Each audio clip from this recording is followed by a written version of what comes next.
പഹൽഗാം ഭീകരാക്രമണത്തിന് ഒരു മാസം തികയുന്നു എന്നതാണ്. രാജ്യത്തിൻ്റെ ആത്മാഭിമാനത്തിനും സമാധാനത്തിനും സ്വസ്ഥതയ്ക്കൊക്കെ മുറിവേൽപ്പിച്ച ഇന്ത്യയും പാകിസ്ഥാനും ഇടയിൽ വലിയൊരു ഏറ്റുമുട്ടലിന് കാരണമായ ഓപ്പറേഷൻ സിന്ദൂറിലേക്ക് നയിച്ച, ഇപ്പോഴും അതിൻ്റെ അനുരണനങ്ങൾ തുടർന്നു കൊണ്ടേയിരിക്കുന്ന ഒരു വലിയ സംഭവം, അത് നടന്നിട്ടിപ്പോൾ ഒരു മാസം കഴിയുമ്പോഴും 26 നിരപരാധികളായ മനുഷ്യരെ കൊന്ന ഭീകരരെ പിടികൂടാൻ ഇപ്പോഴും നമ്മുടെ സംവിധാനങ്ങൾക്കൊന്നും കഴിഞ്ഞിട്ടില്ല എന്ന യാഥാർത്ഥ്യം കൂടി അവിടെ ബാക്കിയാകുന്നുണ്ട്. അപ്പോൾ ഒരു മാസം തികയുമ്പോൾ പഹൽഗാം ഭീകരാക്രമണത്തെ എങ്ങനെ വിലയിരുത്തണം എന്നതുകൂടി അവസാനമായി സംസാരിക്കുകയാണ്. ദാവൂദ് സാഹിബ്, ഇപ്പോൾ ഒരു മാസം പിന്നിടുമ്പോൾ ഇന്നിപ്പോൾ രാഹുൽ ഗാന്ധി ഏറ്റവും അവസാനമായി അദ്ദേഹത്തിൻ്റെ പ്രതികരണം വന്നത് ഈ ഓപ്പറേഷൻ സിന്ദൂർ കഴിഞ്ഞതിന് ശേഷവും ഇന്ത്യയും പാകിസ്ഥാനെയും ഒരുപോലെയാണ് വിദേശ രാജ്യങ്ങൾ കാണുന്നത്, ആരും പാകിസ്ഥാനെ അത്ര കണ്ട് അപലപിച്ചു കാണുന്നില്ല എന്ന് നിരന്തരം പ്രതിപക്ഷം BJP അറ്റാക്ക് ചെയ്യുന്നൊരവസ്ഥയിൽ അതിൻ്റെ ഏറ്റവും ഒടുവിൽ അതിൻ്റെ പരിണിതി അങ്ങനെയാണ്. അപ്പോൾ ഈ പഹൽഗാം ഭീകരാക്രമണം രാജ്യത്തിൻ്റെ ചരിത്രത്തിൽ ഉണ്ടാക്കിയ ഒരു സ്ഥിതിഗതികൾ എങ്ങനെയാണ് കാണേണ്ടത്? നമുക്ക് പഹൽഗാം ഭീകരാക്രമണം ഇപ്പോൾ ഒരു മാസം കഴിഞ്ഞു. 26 പേരാണ് അവിടെ കൊല്ലപ്പെട്ടത്. ഇതേക്കാൾ കൂടുതൽ ആളുകൾ കൊല്ലപ്പെട്ട ഭീകരാക്രമണങ്ങൾ ഇന്ത്യയിൽ ധാരാളം ഇതിനു മുമ്പുണ്ടായിട്ടുണ്ട്.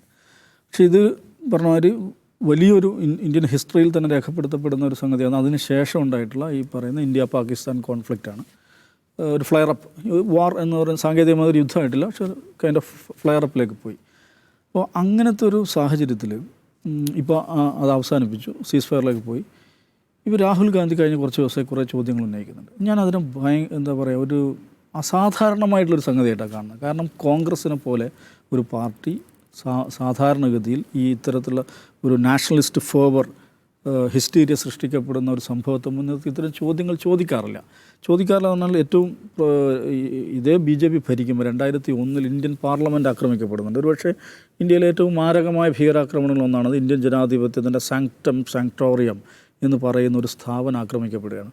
ഒരു കാര്യം ശ്രദ്ധിക്കണം, 2001 ഡിസംബർ 13 നടന്ന പാർലമെൻറ്റ് ആക്രമണത്തിൽ പങ്കാളികളായ ആളുകൾ ആരാണ്? ഇപ്പോൾ പഹൽഗാം ആക്രമണത്തിൽ പങ്കെടുത്തവരാരാണ്? അവരെന്താ പിടിക്കാത്തതെന്നാണ് രാഹുൽ ഗാന്ധിയും പ്രതിപക്ഷവും ചോദിക്കുന്നത്. ആകെ അതുമായി ബന്ധപ്പെട്ട് വന്നതിന് 3 പേര്, എന്താണ്, ആദിൽ, താഹ, മുഹമ്മദ്, എന്താ പറയുക, 3 പേരുകൾ മാത്രമാണ് നമുക്കറിയാം. ഇവരിതൊരു പിടിക്കാൻ പറ്റില്ല. നമുക്ക് പാർലമെൻറ്റ് ആക്രമണത്തിൽ പങ്കെടുത്ത, പാർലമെൻറ്റ് ആക്രമണം പഹൽഗാം പോലെ ഒരു വിദൂര ദേശത്ത് നടന്നതല്ല, CCTVയുടെ സാന്നിധ്യത്തിൽ നടന്ന ആക്രമണമാണ്. അതിൽ കൊല്ലപ്പെട്ട 5 ഭീകരവാദികളുണ്ട്, 5 മിലിറ്റൻസ് ഉണ്ട് അതിനകത്ത് കൊല്ലപ്പെട്ട. ഈ 5 മിലിറ്റൻസ് ആരാണ് എന്ന് ഇതുവരെ രാജ്യനിവാസികളോട് ഭരണകൂടം പറഞ്ഞിട്ടില്ല, ഇതുവരെ പറഞ്ഞിട്ടില്ല. അന്ന് ആ ആക്രമണം നടന്നതിൻ്റെ തൊട്ടടുത്ത ദിവസം പാർലമെൻറ്റ് സെഷൻ നടക്കുമ്പോഴാണ് ഈ ആക്രമണം നടന്നത് മനസ്സിലാകണം. പ്രിയരഞ്ജൻ ദാസ് മുൻഷി ഒരു കാര്യം പറയുന്നുണ്ട്, ഞാൻ കണ്ണുകൊണ്ട് കണ്ടതാണ്. ഒരു കാറിൽ ആക്രമണങ്ങൾ വന്നതാണല്ലോ, കാറിൽ നിന്ന് ഭീകരവാദികൾ വന്ന കാറ്, ആ കാറിൽ നിന്ന് 6 ആളുകൾ ഇറങ്ങുന്നത് ഞാൻ കണ്ണുകൊണ്ട് കണ്ടതാണ്. പക്ഷേ അന്നത്തെ സർക്കാർ എന്താണ് പറഞ്ഞത്? 5 ഭീകരവാദികളുണ്ടായത്, 5 പേരാണ് കൊല്ലപ്പെട്ടത്. അന്ന് കപിൽ സിബൽ ആവശ്യപ്പെട്ടാണ് ഇതിൻ്റെ CCTV ദൃശ്യങ്ങൾ പബ്ലിക് വ്യൂവിന് കൊടുക്കണം, നന്ന ചുരുങ്ങിയത് പാർലമെൻറ്റ് അംഗങ്ങൾക്കെങ്കിലും അതിൽ ആക്സസ് ഉണ്ടാവണം, അത് കാണിച്ചു കൊടുക്കണം എന്നാവശ്യപ്പെട്ടു. ഔദ്യോഗികമായിട്ട് ആവശ്യപ്പെട്ടാണ് കപിൽ സിബൽ. ഇതുവരെ അത് വന്നിട്ടില്ല. അപ്പോൾ ഇന്ത്യൻ പാർലമെൻറ്റ് ആക്രമിച്ച ഒരു മഹാഭീകര കൃത്യത്തിലെ പ്രതികൾ ആരാണ് എന്ന് ഇതുവരെ രാജ്യത്തോട് പറയാത്ത BJP ആണെന്ന് ഭരിക്കുന്നത് മനസ്സിലാണ്. അന്നും അതിനുശേഷം എന്താ സംഭവിക്കുന്നത്? ഭയങ്കരമായിട്ടുള്ള ആർമി മൊബിലൈസേഷൻ നടക്കുകയാണ് അതിർത്തിയിലേക്ക്. ഇന്ന് നടന്നതിനേക്കാൾ മാരകമായിട്ടുള്ള ആർമി മൊബിലൈസേഷൻ നടക്കുകയാണ് ചെയ്യുന്നത്. അപ്പോൾ അന്ന് ഇത്രയും വലിയ ഒരു ആക്രമണം ഉണ്ടായിട്ട്, ഇത്രയും എവിഡൻ്റ് ആയിട്ടുള്ള സംശയം, ഇത്രയും ഗുരുതരമായിട്ടുള്ള സംശയങ്ങളുണ്ടായിട്ട് പ്രിയരഞ്ജൻ ദാസ് മുൻഷിയും കപിൽ സിബലും തുടക്കത്തിൽ അത് ഉന്നയിച്ചിട്ട് ആ ചോദ്യങ്ങളെ മുന്നോട്ട് കൊണ്ടുപോകാൻ അന്നത്തെ പ്രതിപക്ഷമായ കോൺഗ്രസിന് സാധിച്ചിട്ടില്ല. കോൺഗ്രസ് അതിന് ധൈര്യം കാണിച്ചില്ല. അരുന്ധതി റോയ് ഒരു പുസ്തകം എഴുതുന്നുണ്ട്, പെൻഗ്വിൻ ബുക്സ് പ്രസിദ്ധീകരിച്ച December 13 the strange case of attack on Indian parliament എന്ന് പറഞ്ഞിട്ട്. ആ പുസ്തകത്തിൽ അരുന്ധതി റോയ് 13 ചോദ്യങ്ങൾ ചോദിക്കുന്നുണ്ട് ഇതുമായി ബന്ധപ്പെട്ട്. 13 ചോദ്യങ്ങൾ. ഒരു ചോദ്യം ഇത് തന്നെയാണ്, ഈ കൊല്ലപ്പെട്ട ഭീകര ആരാണെന്നുള്ളതാണ്. പിന്നെ CCTV ബന്ധപ്പെട്ട് ദാസ് മുൻഷി പറഞ്ഞ കാര്യം, കപിൽ സിബൽ പറഞ്ഞ കാര്യം, ഇങ്ങനെയൊക്കെ വന്നത് 13 ചോദ്യങ്ങൾ അവർ ചോദിക്കുന്നുണ്ട്. ഈ 13 ചോദ്യങ്ങളിൽ ആ ചോദ്യങ്ങൾ ഇപ്പോഴും പബ്ലിക് ഡൊമൈനിലുണ്ട്, പുസ്തകമായിട്ടുണ്ട്. ആ 13 ചോദ്യങ്ങൾക്ക് ഇതുവരെയും മറുപടി നൽകാൻ ആരും സന്നദ്ധമായിട്ടില്ല. അപ്പോൾ ഇങ്ങനെയൊക്കെയുള്ള ഒരു ഹിസ്റ്ററി അല്ലെങ്കിൽ ഇങ്ങനെയൊക്കെ ഒരു അന്തരീക്ഷം ഇന്ത്യയിലുള്ള സന്ദർഭത്തിലാണ് സാധാരണഗതിയിൽ കോൺഗ്രസ് പോലെയുള്ള പ്രതിപക്ഷ പാർട്ടികൾ ചോദിക്കാൻ മടിച്ചിരുന്ന ചോദ്യം ആര് ചോദിക്കുന്നു? രാഹുൽ ഗാന്ധി ചോദിക്കുന്നു. അത് വളരെ പ്രധാനമാണ്. അപ്പോൾ ഈ ചോദ്യം വളരെ പ്രധാനം. ഇത്ര ഒരു മാസമായിട്ട് ഞങ്ങളെന്താണ് കോൺഗ്രസ് ഇതിനോട് ഭീകരവാദികളോട് കീഴടങ്ങുന്നൊക്കെ പറഞ്ഞ് അധികാരത്തിൽ വന്ന ആളുകൾ, ഈ ഭീകരവാദികൾ എവിടെ? ഒന്നുകിൽ അവരെ പിടിക്കണം, അല്ലെങ്കിൽ അവരെ ന്യൂട്രലൈസ് ചെയ്യണം. ഇത് രണ്ടും ഉണ്ടായിട്ടില്ല. അവർ 100ഓളം ആളുകളെ കാശ്മീരിൽ നിന്ന് അറസ്റ്റ് ചെയ്തിട്ടുണ്ട് കേട്ടോ. ഇത് മാധ്യമങ്ങളൊന്നും വരുന്നില്ല. ഇതിന് ശേഷം ആ 100ഓളം ആളുകൾ അറസ്റ്റ് ചെയ്തതിൽ പലരും ഈ എന്താ പറയുക സറണ്ടർ ചെയ്ത പഴയ മിലിറ്റൻസൊക്കെയാണ്. അവരെ PSA ആക്ട് ഉണ്ടല്ലോ, പബ്ലിക് സേഫ്റ്റി ആക്ട് അനുസരിച്ചാണ് അകത്തിട്ടിരിക്കുന്നത്. അതിനെക്കുറിച്ചൊന്നും ആളുകൾ സംസാരിക്കുന്നത് വേറെ വിഷയം. ഇതിന് ശേഷം ഉണ്ടായിട്ടുള്ള വിദേശകാര്യമന്ത്രിയുടെയും ആഭ്യന്തരമന്ത്രിയുടെയും പ്രധാനമന്ത്രിയുടെയും ഭാഗത്തു നിന്നുള്ള പ്രതികരണങ്ങൾ മാത്രം എടുക്കുക. ഇപ്പോൾ കഴിഞ്ഞ ദിവസം ഈ വിദേശകാര്യമന്ത്രി ഒരു ഡച്ച് ബ്രോഡ്കാസ്റ്റിനൊരു ഇൻ്റർവ്യൂ കൊടുക്കുന്നുണ്ട്. NOS എന്നൊരു ഡച്ച് ബ്രോഡ്കാസ്റ്റ്. ആ ഇൻ്റർവ്യൂ ഒന്ന് കാണണം സൈഫു. ഒരു മനുഷ്യൻ ബബ്ബബ് അടിക്കുക എന്ന് പറയുമല്ലോ നമ്മൾ സാധാരണ. ഒരു രാജ്യത്തിൻ്റെ വിദേശകാര്യമന്ത്രി ഇങ്ങനെ ബബ്ബബ് അടിച്ച് സംസാരിക്കുന്ന ഒരു അനുഭവം നമ്മൾ ഇതുവരെ കണ്ടിട്ടുണ്ടാവില്ല. ഒരു ചോദ്യത്തിന് അദ്ദേഹത്തിന് മറുപടി പറയാൻ പറ്റില്ല. എങ്ങനെ മറുപടി പറയാൻ പറ്റും? ഏറ്റവും അതേ ചോദ്യം തന്നെയാണ് രാഹുൽ ഗാന്ധി ചോദിക്കുന്നത്. ഈ വെടിനിർത്തലിനെ കുറിച്ച് എന്താ ജയശങ്കർ പറഞ്ഞത്? വെടിനിർത്തലിനെ കുറിച്ച് ജയശങ്കർ പറഞ്ഞു പാകിസ്ഥാൻ ആവശ്യപ്പെട്ടതുകൊണ്ടാണ് ഞങ്ങൾ വെടിനിർത്തിയത് എന്നല്ലേ പറഞ്ഞത്. പാകിസ്ഥാൻ ആവശ്യപ്പെടുമ്പോൾ വെടിനിർത്താനുള്ളതാണ് ഇന്ത്യ? അതെന്ത് പരിപാടിയാണ്? പാകിസ്ഥാൻ വെടിനിർത്തലിന് ആവശ്യപ്പെട്ടിട്ടുണ്ടെങ്കിൽ എന്തിനു വേണ്ടിയാണ് അവർ ആവശ്യപ്പെട്ടിട്ടുണ്ടാകുക? അവർക്ക് ഈ നമ്മുടെ സൈന്യം നടത്തുന്ന തിരിച്ചടിയെ അവർക്ക് പ്രതിരോധിക്കാൻ സാധിക്കാത്തതുകൊണ്ടല്ലേ, അവർ തളർന്നിരിക്കുന്നു എന്നുള്ളതുകൊണ്ടല്ലേ. അപ്പോൾ അങ്ങനെ ഇരിക്കുമ്പോൾ നമ്മൾ അവർക്ക് സൗകര്യം ചെയ്ത് കൊടുക്കണം വേണ്ടത്. നമുക്ക് 99 പ്രമേയമില്ലേ, POK തിരിച്ചു പിടിക്കുമെന്നുള്ള പ്രമേയമില്ലേ? ഐക്യകണ്ഠേന പാസ്സായ പ്രമേയമല്ലേ അത് ഈ BJP അധികാരത്തിൽ വരുമ്പോൾ പ്രോമിസ് ചെയ്ത കാര്യമല്ലേ? പ്രധാനമന്ത്രി പലവട്ടം പറഞ്ഞതല്ലേ? ജയശങ്കർ തന്നെ പറഞ്ഞതല്ലേ? അപ്പോൾ ഇങ്ങനെ ഇരിക്കെ നമ്മളൊരു മിഷൻ അക്കംപ്ലിഷ്ഡ് ആവാതെ, ദൗത്യം പൂർത്തീകരിക്കാതെ പാകിസ്ഥാൻ ആവശ്യപ്പെട്ടുമ്പോഴേക്ക് വെടിനിർത്തലിലേക്ക് പോയതിൻ്റെ കാരണം എന്താണ്? രാഹുൽ ഗാന്ധി ചോദിക്കുന്ന വേറെ ചെയ്യുന്നുണ്ട്. ഈ ജയശങ്കർ അഭിമുഖത്തിൽ പറയുന്നൊരു കാര്യമുണ്ട്. ഞങ്ങൾ നേരത്തെ അവരോട് പറഞ്ഞാണ്, ഞങ്ങൾ മിലിറ്ററി ടാർഗറ്റുകൾ ആക്രമിക്കുന്നില്ല, ഞങ്ങൾ വേറെ ആക്രമിക്കുന്നില്ല, ഞങ്ങൾ ടെററിസ്റ്റ് ക്യാമ്പുകൾ മാത്രമാണ് ആക്രമിക്കുന്നതെന്ന് പറഞ്ഞതിന് ശേഷമാണ് ആക്രമിച്ചത്. രാഹുൽ ഗാന്ധി ചോദിക്കുന്നതാണ്, ആരാണ് ഞങ്ങൾ ആക്രമിക്കുകയാണെന്ന് വിവരം കൊടുക്കാൻ ആരാണ് പറഞ്ഞത്? ഒരു വിവരം പാകിസ്ഥാന് വിവരം നേരത്തെ കൊടുത്തിട്ടാണോ, നേരത്തെ ഇൻഫോം ചെയ്തിട്ടാണോ ആക്രമണം നടത്തുന്നത്? പിന്നെ ഇതുമായി സീസ് ഫയറുമായി ബന്ധപ്പെട്ട് ഡൊണാൾഡ് ട്രംപ് പറയുന്നത് ഞാനാണ് നടപ്പിലാക്കിയത്. എന്തായാലും ആ കാര്യത്തിൽ വ്യക്തത വരുത്താൻ സർക്കാരിന് സാധിക്കാത്ത ഈ പ്രധാനമന്ത്രി റാലികളിൽ പോയിട്ട് ഓപ്പറേഷൻ സിന്ദൂർ എന്ന് പറഞ്ഞിട്ട് ആരവം സൃഷ്ടിക്കുക എന്നുള്ളതല്ലാതെ ഡൊണാൾഡ് ട്രംപിന് ഇതിലുള്ള പങ്ക് എന്താണ് എന്നതിനെക്കുറിച്ച് എന്താണ് ഡൊണാൾഡ് ട്രംപ് 6 തവണ പറഞ്ഞു ഞാനാണ് ഇവരെ ഇതാക്കിയത്, ഈ വലിയ കുഴപ്പത്തിലേക്ക് പോകുമായിരുന്നു, ഞാനാണ് സമാധാനം കൊണ്ടുവന്നത്. എന്താണ് അദ്ദേഹത്തിൻ്റെ ഈ അവകാശവാദത്തിന് ഇന്ത്യ മറുപടി പറയാത്തത്? വളരെ എക്സ്പ്ലിസിറ്റായിട്ട് അതിനെ അഡ്രസ്സ് ചെയ്യാത്തത് എന്താണ്? ഇനിയിപ്പോൾ ഇതെല്ലാം കഴിഞ്ഞിട്ട് ഇപ്പോൾ എന്താ ചെയ്യുന്നത്? പ്രതിപക്ഷത്തടക്കമുള്ള സർവ്വ രാഷ്ട്രീയ പാർട്ടിയും പ്രതിനിധികൾ വിവിധ രാജ്യങ്ങളിലേക്ക് അയക്കുകയാണ്. എന്തിനയക്കുന്നത്?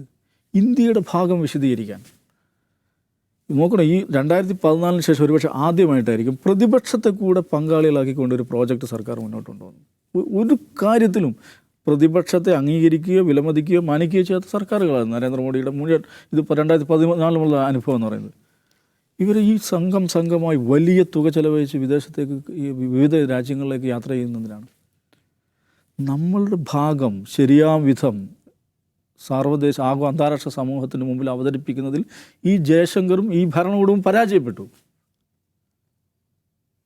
ഇപ്പം ഇത് പറഞ്ഞതിൻ്റെ പേരിൽ രാഹുൽ ഗാന്ധിയെ മീർ ജാഫർ എന്നാണ് ഈ IT സെല്ല് BJP IT സെല്ലുകാർ പറയുന്നത്. മീർ ജാഫർ പ്ലാസി യുദ്ധത്തിൽ സിറാജ് ഉദ്ദൗളയെ പിന്നിൽ നിന്ന് കുത്തിയ ആളാണ്.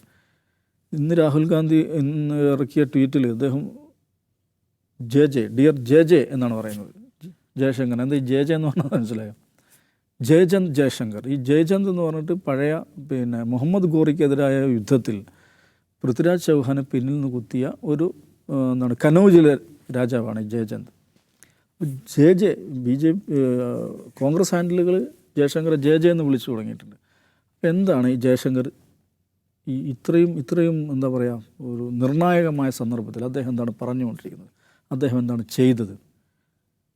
ഈ വിശ്വഗുരുവായി മാറിയ ഈ പ്രധാനമന്ത്രിയുടെ രാജ്യത്തിൻ്റെ അവരുടെ നിലപാടുകൾ അന്താരാഷ്ട്ര സമൂഹത്തിന് മുമ്പിൽ ശരിയാം വിധം പ്രതിനിധീകരിക്കാൻ ഈ ഭരണകൂടം എന്താണ് ചെയ്തത്? ഇങ്ങനെയൊക്കെ വളരെ നിർണായകമായ ചോദ്യങ്ങൾ. ഏറ്റവും പ്രധാനം ഇത് തന്നെയാണ്, ഈ ഭീകരവാദികൾ എവിടെയെന്നുള്ളത്, വെടിനിർത്താനുള്ള തീരുമാനം ആരെടുത്തു എന്നുള്ളത്, പാകിസ്ഥാൻ ആവശ്യപ്പെട്ടിട്ടാണ് വെടിനിർത്തിയെങ്കിൽ എന്തിനാണ് പാകിസ്ഥാൻ്റെ ആവശ്യത്തിന് വഴങ്ങിയതെന്ന്, ഇങ്ങനെയുള്ള അതിനിർണായകമായ ചോദ്യങ്ങൾ ഇത് ഒരു മാസം കഴിയുമ്പോൾ ഇവിടെ ബാക്കിയാണ്.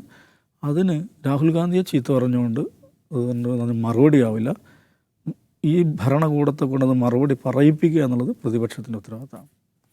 ജിംസ്, ഇപ്പോൾ കാർഗിലും മുറിയും പത്താൻകോട്ടും പുൽവാമയും ഒക്കെ അടങ്ങുന്ന ഈ ഏറ്റുമുട്ടലുകളുടെ ഒരു ചരിത്രത്തിൽ പെഹൽഗാം എങ്ങനെയായിരിക്കും വേറിട്ട് നിൽക്കുക? ഇത് ഏറ്റുമുട്ടലിനെ കുറിച്ചല്ല സേഫ്, ഭീകരാക്രമണങ്ങളെ കുറിച്ചാണ്. ഭീകരാക്രമണങ്ങളുടെ പ്രശ്നം ഏതെങ്കിലും ഒരു ഐഡിയോളജിക്ക് വേണ്ടിയോ അല്ലെങ്കിൽ രാഷ്ട്രീയ താല്പര്യത്തിന് വേണ്ടിയോ നിരപരാധികളായ മനുഷ്യരെ കൊല്ലുക, അതുവഴി സൊസൈറ്റിയെ ഭീതിപ്പെടുത്തുക, ഇതാണുള്ള പരിപാടി. ഇന്ത്യയിൽ നടന്നിട്ടുള്ള ഒരു ഭീകരാക്രമണത്തിലും ഒരു ചോദ്യങ്ങൾക്കും ഉത്തരം കിട്ടിയിട്ടില്ല. അങ്ങനെ ഉത്തരം കിട്ടണം എന്ന് ഒരു ഭരണകൂടവും, അതിപ്പോൾ BJP മാത്രമല്ല, ഇപ്പോൾ കോൺഗ്രസ് ഭരിക്കുമ്പോഴും ആ ഭരണകൂടം അതിന് ഉത്തരങ്ങൾ നൽകാറില്ല. ഇന്ത്യയിൽ ഏറ്റവും കൂടുതൽ ഭീകരാക്രമണം എന്നുള്ള കാലഘട്ടം ഞാൻ മുമ്പും പറഞ്ഞിട്ടുണ്ട്. ഒരു 2001 മുതൽ 2011 വരെയുള്ള സമയമാണ്. ഇന്ത്യയിലെ ഒരുപക്ഷെ എല്ലാ സിറ്റികളിലും ബോംബ് പൊട്ടിയിട്ടുണ്ട്, സാധാരണക്കാർ മരിച്ചിട്ടുണ്ട്. അതിന് പിന്നിൽ ആരാണ് എന്നുള്ളതിനെ പറ്റിയുള്ള ഒരു ഉത്തരവില്ല. അവരാരാണ്? ഇനി ഞാൻ ഏറ്റവും നല്ല ഉദാഹരണം, അത് ആൾക്ക് മനസ്സിലാൻ വേണ്ടി ഏറ്റവും നല്ല ഉദാഹരണം, മാലേഗാവ് സ്ഫോടനത്തിൽ പ്രതി ചേർക്കപ്പെട്ട ഒരാളാണ് പ്രഗ്യാ സിംഗ് ഠാക്കൂർ. അവരിന്ന് പാർലമെൻറ്റിൽ MP ആയി തിരഞ്ഞെടുക്കപ്പെട്ടു, വൻ ഭൂരിപക്ഷത്തിൽ തിരഞ്ഞെടുക്കപ്പെട്ടു. മുൻ മുഖ്യമന്ത്രി തോൽപ്പിച്ച് അവർ തിരഞ്ഞെടുക്കപ്പെട്ടു. അപ്പോൾ അതെങ്ങനെയാണ് സംഭവിക്കുന്നത്? ഇതൊക്കെ ആളുകളുടെ മുന്നിൽ ഉണ്ടാകുന്ന ക്വസ്റ്റ്യൻ ആണല്ലോ. ഒന്നും വേണ്ട, ഞാൻ ഏറ്റവും റീസെൻ്റ് ആയിട്ടുള്ള ഒരു ഉദാഹരണം പറയാം. കളമശ്ശേരിയിൽ യഹോവ സാക്ഷികളുടെ കൺവെൻഷനിൽ ബോംബ് വെച്ച് 8 പേരെ കൊന്നു. 8 പേരല്ലേ? 8 പേരെ കൊന്നു. അതൊരു ടെക്സ്റ്റ് ബുക്ക് ടെററിസ്റ്റ് ആക്റ്റാണ്. അയാൾക്ക് ഐഡിയോളജിക്കൽ ഡിഫറൻസ് ഉള്ള ഒരു കൂട്ടം ആൾക്കാരെ അയാൾ ചോറ്റുപാത്രത്തിൽ ഇതിലേക്ക് ബോംബ് ഉണ്ടാക്കി കൊണ്ടുവന്ന് 8 പേരെ കൊന്നു. അതിൽ UAPA ചേർത്തി. അതൊരു ഭീകരാക്രമണമായി ക്ലാസിഫൈ ചെയ്തിട്ടില്ല പോലീസ്. അത് ഉത്തരം കിട്ടാത്ത ചോദ്യമാണ്.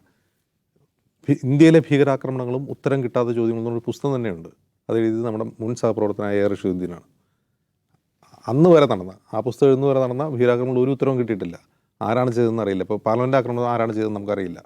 സംജോത എക്സ്പ്രസ്സിന് ബോംബ് വെച്ചത് ആരാണെന്ന് അറിയില്ല. മക്ക മസ്ജിദിൽ ആരാണ് ബോംബ് വെച്ചതെന്ന് അതിലെ പ്രതികളെക്കുറിച്ച് ഒരു വിവരമില്ല. അത് ഞങ്ങളാണ് ചെയ്തതെന്ന് ഒരാൾ മജിസ്ട്രേറ്റിന് മുമ്പിൽ രഹസ്യമൊഴി കൊടുത്തിട്ട് പോലും ആരെങ്കിലും ശിക്ഷിക്കപ്പെട്ടതായിട്ട് നമുക്കറിയില്ല. അജ്മീർ സ്ഫോടനത്തിൽ കുറച്ച് പേര് ശിക്ഷിച്ചു കഴിഞ്ഞ ദിവസം വാർത്ത വന്നിരുന്നു. അപ്പോൾ ഇതൊക്കെ എന്തിനു വേണ്ടി ചെയ്യുന്നതാണ്? ഇനി നമ്മൾ ഇതിൻ്റെ ഒരു പൊളിറ്റിക്കൽ ഇമ്പാക്റ്റ് കൂടി എടുത്താൽ, പുൽവാമ എന്ന് പറഞ്ഞാൽ പഹൽഗാം അല്ല, പുൽവാമ 2019 42 BSF ജവാന്മാരെ ബോംബ് വെച്ച് കൊന്നു. CRPF ജവാന്മാരെ, ആ ജവാന്മാരെ ബോംബ് വെച്ച് കൊന്നിട്ട് നമ്മൾ ആലോചിക്കണം, ഈ പെഹൽഗാമും പുൽവാമയും തമ്മിൽ ഭയങ്കര സാമ്യങ്ങളുണ്ട്. ഒരു ലോക്സഭാ തെരഞ്ഞെടുപ്പിന് തൊട്ട് മുമ്പാണ് പുൽവാമയിൽ ആക്രമണം ഉണ്ടായി, അത്രയും പേര് മരിക്കുന്നത്. ആ തെരഞ്ഞെടുപ്പ് ജയിച്ചു. തൊട്ടുടനെ നടന്ന ബീഹാർ ഇലക്ഷൻ NDA സഖ്യമാണ് ജയിച്ചത്. എന്തുകൊണ്ടാണ് ബീഹാർ ഇലക്ഷനും ഈ ഭീകരാക്രമണവും തമ്മിലുള്ള ബന്ധം എന്ന് വെച്ചാൽ, ഈ മരിച്ച 42 പേരിൽ ബഹുഭൂരിഭാഗവും ബീഹാറുകാരായിരുന്നു. 1. 2, ഈ ബീഹാറിനും സൈന്യത്തിനും തമ്മിൽ അടുത്ത ബന്ധമുണ്ട്. പ്രത്യേകിച്ചും കശ്മീരിലെ പ്രധാനപ്പെട്ട പോസ്റ്റുകളിലൊക്കെ നിയുക്തരായിട്ടുള്ള ആളുകൾ ബീഹാർ റെജിമെൻറ്റിൽ നിന്നുള്ള ആളുകളാണ്, സൈനികർ. അപ്പോൾ ബീഹാറിൽ ഒരു ഇലക്ഷൻ വരികയും സൈന്യവുമായി റിലേറ്റ് ചെയ്ത് എന്തെങ്കിലും മൂവ്മെൻറ്റ് ഉണ്ടാവുകയും ചെയ്തു കഴിഞ്ഞാൽ അത് ഭരിക്കുന്നവർക്ക് വളരെ എളുപ്പത്തിൽ ആ ഇലക്ഷൻ ജയിക്കാനുള്ള വളരെ നല്ല മാർഗ്ഗമാണ്. ഇപ്പോൾ പെഹൽഗാം ആക്രമണം ഉണ്ടായി, നമ്മളിവിടെ ഇരുന്ന് ഉത്തരം കിട്ടാത്ത ചോദ്യങ്ങൾ ചോദിച്ചുകൊണ്ടിരിക്കുകയാണ്. ആ ആളുകൾ എവിടെ? 5 പേരെവിടെ? അല്ലെങ്കിൽ 4 പേരെവിടെ എന്ന് നമ്മൾ ചോദിച്ചുകൊണ്ടിരിക്കുകയാണ്. നമ്മളിങ്ങനെ ചോദിച്ചുകൊണ്ടിരിക്കും. ബീഹാർ തെരഞ്ഞെടുപ്പ് ഈ വർഷം അവസാനം നടക്കും. അതിന് തൊട്ട് മുമ്പ് 5 പേരെ വെടി വെച്ചു തന്നു, ആ ബോഡി എന്ന് പറഞ്ഞ് നമ്മുടെ മുമ്പിൽ വെച്ച് തരും. ഇവരാണ് അത് ചെയ്തതെന്ന് പറയും. അത് ഒരു വലിയ രാഷ്ട്രീയ നേട്ടമായിട്ട് ആ തെരഞ്ഞെടുപ്പിൽ വ്യാഖ്യാനിക്കപ്പെടും. അതിപ്പോൾ തന്നെ അവരെ പിടികൂടണമെന്നോ ഇപ്പോൾ തന്നെ കൊല്ലണമെന്നോ ഭരണകൂടത്തിനൊരു നിർബന്ധമില്ല. കുറച്ച് കഴിഞ്ഞിട്ട് വന്നാലും അവരെ പിടികൂടിയാലും വധിച്ചാലും ഒരു പ്രശ്നമില്ല, അത് രാഷ്ട്രീയ നേട്ടമാവും. അപ്പോൾ ഈ ഭീകരത എന്ന് പറയുന്ന ഒരു വലിയ പൊളിറ്റിക്കൽ ബിസിനസ്സായി മാറിക്കഴിഞ്ഞിരിക്കുന്നു എന്നുള്ളതാണ് നമുക്ക് മനസ്സിലാവുന്നത്. അല്ലെങ്കിൽ ഈ ചോദ്യങ്ങൾക്ക് ട്രാൻസ്പെറൻ്റായ ഉത്തരം പാർലമെൻറ്റിലെങ്കിലും നൽകാൻ, ഒരു പാർലമെൻറ്റ് സെഷൻ ആവശ്യപ്പെട്ടിട്ടുണ്ടല്ലോ പ്രതിപക്ഷം ഈ ചോദ്യങ്ങൾ ഉന്നയിക്കാൻ, ആ പാർലമെൻറ്റിൽ നൽകാൻ പ്രധാനമന്ത്രി തയ്യാറാവണം. പക്ഷേ പ്രധാനമന്ത്രി എവിടെ മറുപടി പറയണം? ഇന്നലെ രാജസ്ഥാനിൽ അദ്ദേഹം പ്രസംഗിക്കുകയാണ്, എൻ്റെ ഞരമ്പുകളിൽ ഇപ്പോൾ ഞാൻ കൂൾ ഹെഡഡ് ആണ്, എൻ്റെ മേരാ ദിമാഗ് കൂൾ ഹേ, പക്ഷെ എൻ്റെ ഞരമ്പുകളിൽ ചോരയല്ല, പകരം ചൂടുള്ള സിന്ദൂരമാണ് എന്ന് പ്രസംഗിക്കുകയാണ്. അദ്ദേഹം എന്താ ചെയ്യുന്നത്? അതിനെ പൊളിറ്റിക്കൽ ഇതെടുക്കുകയാണ്, നേട്ടം എടുക്കുകയാണ് ചെയ്യുന്നത് പ്രസംഗിച്ചുകൊണ്ട്. ആ പ്രസംഗം ആരും എഴുതിക്കൊണ്ടെന്ന് എനിക്കറിയില്ല. ഞരമ്പിലൂടെ ചൂടുള്ള സിന്ദൂരം എന്നൊക്കെ പറയുന്നത് എന്താണെന്ന് മനസ്സിലായി. അദ്ദേഹം പ്രധാനമന്ത്രി ആവുന്നതിന് തൊട്ട് മുമ്പ് പറഞ്ഞത് ഞാൻ ഗുജറാത്തിയാണ്, എൻ്റെ ഞരമ്പുകളിൽ പൈസയാണ് ഒഴുകുന്നതെന്നാണ് പറഞ്ഞത്. പൈസ എങ്ങനെ ഉണ്ടാക്കാമെന്ന് എനിക്കറിയാം നന്നാ അദ്ദേഹം പറഞ്ഞു. അത് ആ പ്രസംഗം എഴുതിയ ആൾ തന്നെ ആയിരിക്കും എഴുതിയിട്ടുണ്ടാവുക. പക്ഷേ അദ്ദേഹം ചെയ്യുന്നത് എന്താണ്? അതിന് രാഷ്ട്രീയ നേട്ടം എടുത്തുകൊണ്ടിരിക്കുകയാണ്. ഏത് ഓപ്പറേഷൻ സിന്ദൂറിൻ്റെ ഈ ചോദ്യങ്ങൾക്കൊന്നും മറുപടി പറയേണ്ടതില്ല എന്ന് അദ്ദേഹം തീരുമാനിച്ചിരിക്കുന്നു. പാർലമെൻറ്റ് സെഷൻ വിളിക്കേണ്ട, പാർലമെൻറ്റിൽ വിളിച്ചാൽ തന്നെ അദ്ദേഹം അതിൽ പങ്കെടുക്കുമെന്നും നമുക്ക് ഉറപ്പില്ല. അതിനുള്ള അവിശ്വാസ പ്രമേയം കൊണ്ടുവരേണ്ടി വരും.